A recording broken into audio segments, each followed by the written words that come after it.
As you're turning there, what would be the first thing if you were talking to someone and they said, I don't believe in God? How would you prove it? There's been two things that we should be able to say from this booklet that should give them an idea of how to, or reasons to believe in God. What's the first one?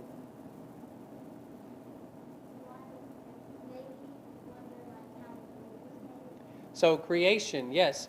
Where did it come from? Yes, absolutely. And that's part of this design, or if something exists, it either has to always exist or it had to be created. And we see the world and we see the universe is expanding over time. And so with that, it means that it probably started somewhere.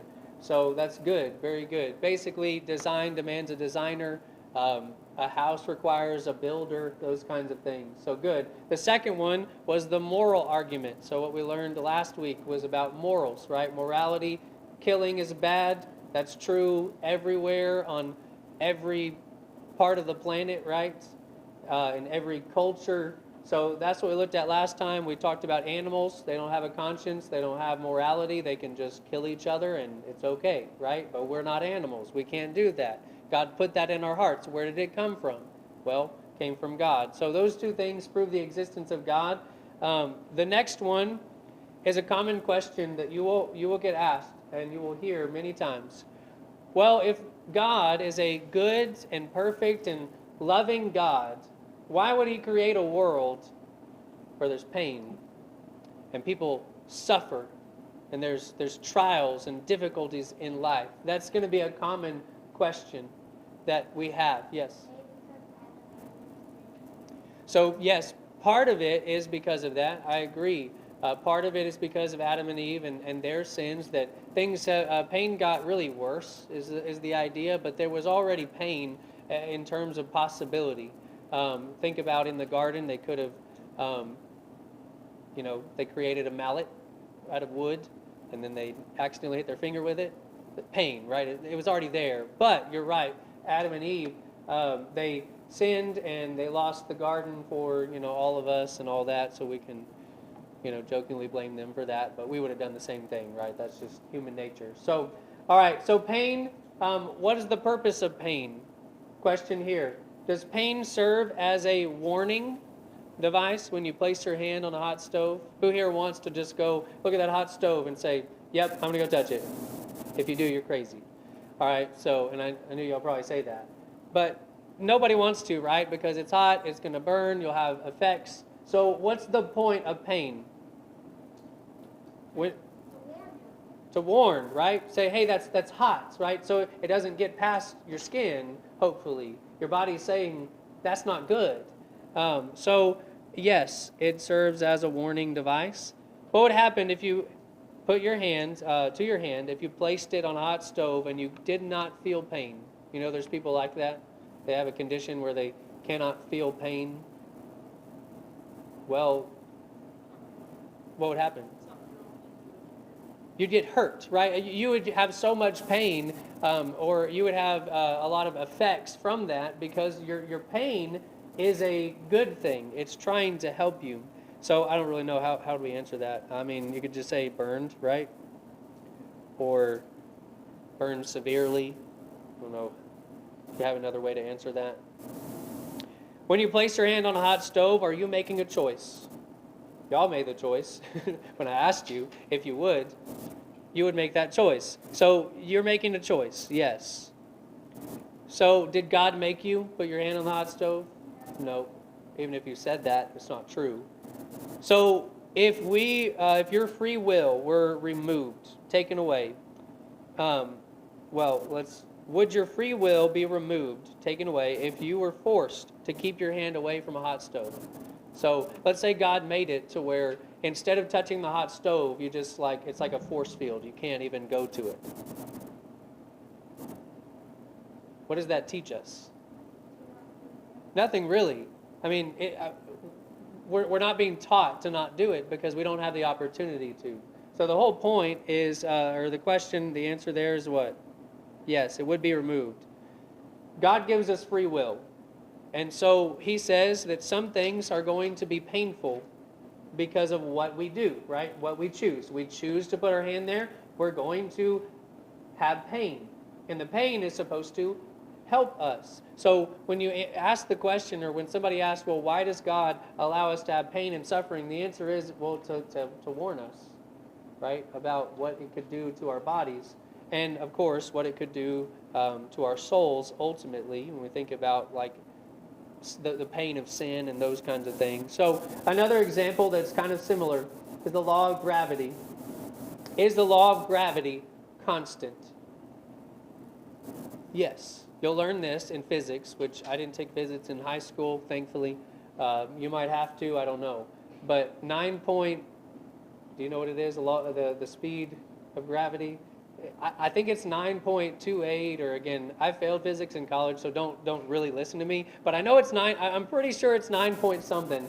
Either way, it's a constant. So basically, once you fall out of the sky, if you're like skydiving, you hit a point. I mean, it might be 9.8, anyways. Whatever, you'll figure it out. Maybe that's a curiosity for you later. It's whatever meters per second, anyways. All right, so it's a constant thing. You hit a point where you're not getting any faster. Does that make sense? You're not going to start going any faster. You're just a constant. So the law of gravity is constant and it's dependable. You can always count on it, right? There's really no difference in the gravity here and the gravity in Mobeetie and the gravity in Amarillo. There's probably a little bit of difference, but not enough to feel, right? So what would happen if the law of gravity were just random? Let's say in Shamrock you go and you're driving, if you can drive, or you're walking, and suddenly the law of gravity is like, doesn't exist there, where it's like moon gravity. What would happen?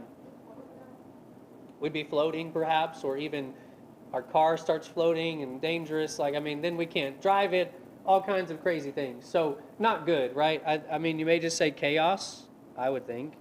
That's probably what I would say. Chaos. You couldn't depend on it. That's kind of the focus of the first question. So what happens if you chose to test the law of gravity by jumping off a cliff? If you wanted to test it that way, what would happen to you?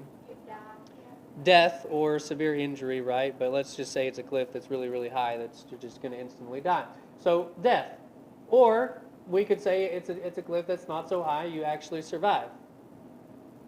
Pain, suffering. Who made the choice? You. Whoever did that, right? So we can't blame God saying, hey, you allowed pain and suffering in this world. He was saying, I kind of put within your mind not to jump off of cliffs, right? That's kind of the idea.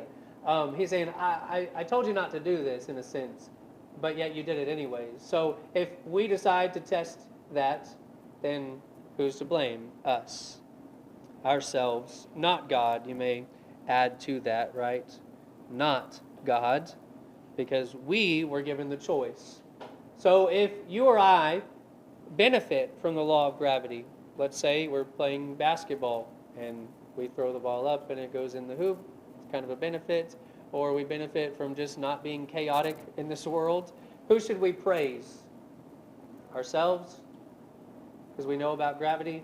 No, it should be God, right? We're going to praise God when He gives us the good things, but we don't get to blame Him when there's bad things, right? That's up to us. He gives us free will. So if somebody asks, why is there pain and suffering? Well, one, God doesn't cause it. And two, we cause it, right? We cause it by making bad choices or just, maybe unwise choices. And then number three, you might say that it's a warning. Pain and suffering helps us to do better the next time, right? So questions about that so far? Does that make sense? I think everybody's on board with that. So James 1, verses 2 and 3, our Bible verse here. Count it all joy when you fall into various trials. We just went through this in the book of James this past summer or late spring into the summer. Sometimes you're just going to fall into trials. Well, he tells us that when you do that, it's going to test your faith, and if you get through it, it'll produce patience and endurance. You'll you'll be able to do better the next time. So there's a Bible verse to substantiate all of the things that we just talked about, is that trials are given by God in terms of when you fall into them, sometimes they'll just happen. You can get through them, and it's not His fault. All right, punishments. Again, someone is going to talk about, well, God is not just if He's going to punish people in hell for all eternity. Well, what does the Bible say? What does logic tell us about these things? So let's talk about this. Let's say somebody was convicted of a crime. Let's just use me. That way you don't have to use you. I hope you're never convicted of a crime. But it might happen. You might get a speeding ticket, right? Or something. Hopefully that's the worst of it, if that's the case.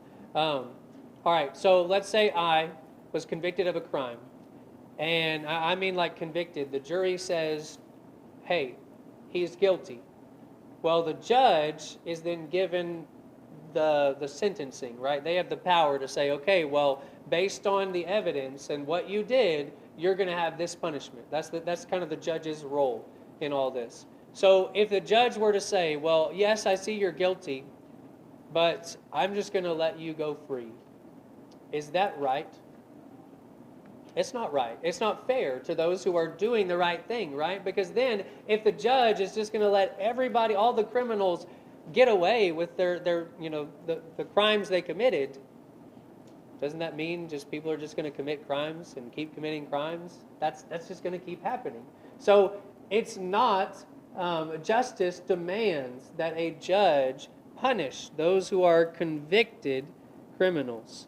So yes, justice. If you want to have a just or a righteous society, then you need judges who will punish those who are truly convicted by the law. So this question goes along with it. If a convicted criminal is set free, no penalty, would the judge be just?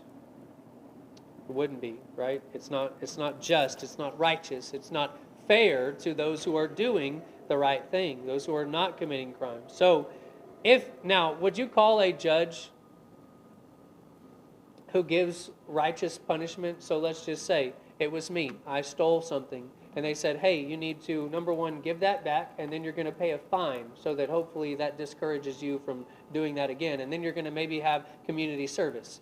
And so could I say to that judge, that's so unloving of you? Does that mean he's unloving because he's punishing me? Right. It's the law, and he's doing his job saying, I have to punish criminals, because if we don't punish criminals, everybody's going to get away with stuff. That's not good. So when we relate that to God as the judge, let's just answer that. Does the punishment make him unloving? No. Can a judge both be just and loving? Can he do the right thing and also be loving? Yes, that's the right thing to do.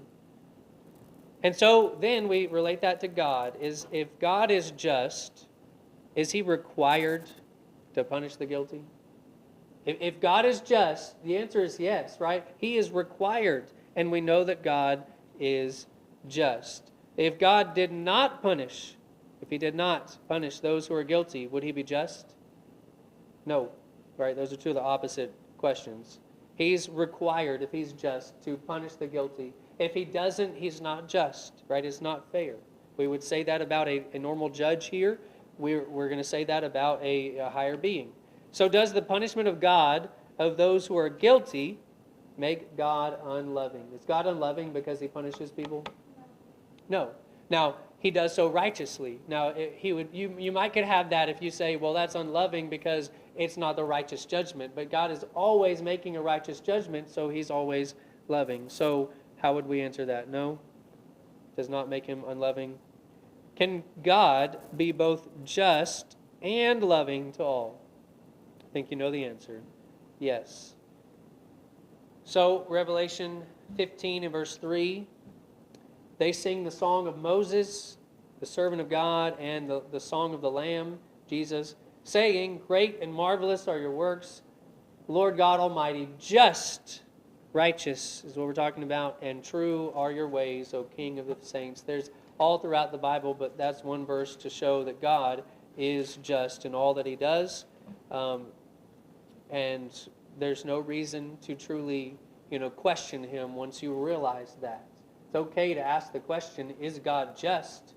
But it's not okay to just, once you find that out, to say, well, he's unjust for doing that, or whatever it might be. So, some final questions on this sheet, booklet, concluding all the things we talked about in the last couple weeks. Is it reasonable to believe if nothing existed in the beginning, that nothing would exist now? Yes, that's reasonable. From the laws of science, that makes sense. There's a law of thermodynamics. I can't remember what number law it is, but it's basically matter cannot be created nor destroyed. And so that's kind of going along with that. Is it either has to always exist or something outside of it had to create it. Well, that's what we believe. But he's saying it can't just, if there was nothing, then there's just going to be nothing. All right, is it reasonable to believe that the earth, with all its complexities, right, all its difficult designs, that it came from nothing or that it was created? Created is most reasonable there. Is it reasonable to believe that the human body, with all its complexities, is an accident or that it was designed? And so, of course, designed, yes. Is it reasonable to believe morality can exist without a moral lawgiver? Can morals just come about on their own? No. It's not reasonable to say that the animals could just one day, a tiger comes up and is just like, you know what? I'm not going to kill you. It's wrong. It's not going to happen, right? Not going to happen. If it does, call me, and I want to know about it, because maybe it's some kind of crazy tiger. One, it's talking, and two, anyways. All right, so I'm being crazy. All right, is it reasonable to believe the existence of morality is due to the existence of a moral lawgiver? Yes, has to be. Otherwise, we don't get morals out of nowhere. Is it reasonable to believe that pain is a warning device designed for our benefit? Yes, pain is warning us. Is it reasonable to believe that one can be just and punish evildoers without being unloving? Yes. Is it reasonable to believe in the existence of a supreme, eternal being such as God? Yes. So that is the whole point. This last question is the whole point of this study. Again, you're trying to take somebody who doesn't believe in God or a higher being at all to say it's reasonable. There's reason and logic that you can use, and Bible verses, but if they don't believe in the Bible, they're not really going to go for that, right? We've got to just use some logic to tell them design demands a designer. A house requires something to create it. Morals don't just come out of nowhere. And then pain and suffering doesn't mean that God is unloving. It means that he's actually righteous to punish those who are in need, or those truly who do wrong. So that's really the goal of this one. The next one we'll start next week is, now that, in theory, you hopefully took someone through this book and they now think it's reasonable to believe in a God, a higher being, right? Some kind of being. Now we're going to take them through showing them that the God of the Bible exists. So now, the Bible says that this God is the one true living God, and that he's the one you should believe. You're going to have other books that people are going to come up to you and say that, Muhammad wrote a book. And he's going to say, well, his God. It's not the same God. It's not the same book. It's not an inspired book. There's going to be other religions that are going to say that these gods did this and that. So how do we prove that the Bible is the one? That's what we're going to go through next week. Are there any questions about things we said today, or potentially things I didn't say today? Yes? No? Maybe? I know it's kind of early. Well, it's not that early. But hopefully, I'm going to ask you some of these questions next week in terms of what would you say to somebody who's an atheist? what are the, 4 things that we kind of learned about how to prove to them. So make sure you remember those things. That would have helped me when I was your age, or when you get to some of these who are a little bit older in this class. So, all right, any questions? Yes, definitely. We have plenty of time, actually too much time, but that's okay. Y'all were attentive and helpful, so it's good to have a little bit of extra time sometimes.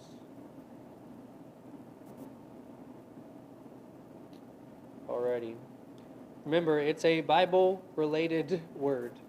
Could be in the Bible, could be a book of the Bible, a person, a place, could be just an idea of the Bible.